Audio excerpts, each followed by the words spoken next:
বিশ্বকাপের আগে নিজেদের শেষ প্রস্তুতি ম্যাচে মাঠে নেমেছিল বিশ্ব চ্যাম্পিয়ন আর্জেন্টিনা। প্রতিপক্ষ ছিল আইসল্যান্ড। ম্যাচের মাত্র ৮ মিনিটেই ফুটবল প্রেমীদের চোখ কপালে তুলে দেন ভ্যালেন্টিন বার্কো। ডি বক্সের বাইরে বল পেয়ে এক মুহূর্ত সময় নষ্ট না করে দুর্দান্ত এক শট নেন তিনি। বুলেট গতির সেই শট আইসল্যান্ডের রক্ষণভাগ ভেদ করে জালে জড়িয়ে যায়। গোলরক্ষক চেষ্টা করেও বলের নাগাল পাননি। ভ্যালেন্টিন বার্কোর এই অসাধারণ গোলে ১-০ ব্যবধানে এগিয়ে যায় আর্জেন্টিনা।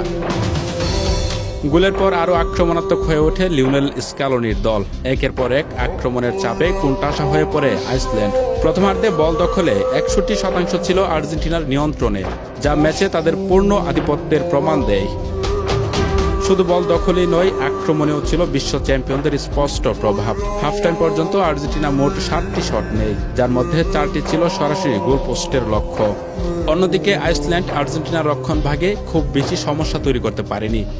মাঝমাঠে দ্রুত পাসিং এবং উইং দিয়ে আক্রমণ চালিয়ে প্রতিপক্ষকে প্রায় বন্দী করে ফেলে আলবিসেলেস্তারা।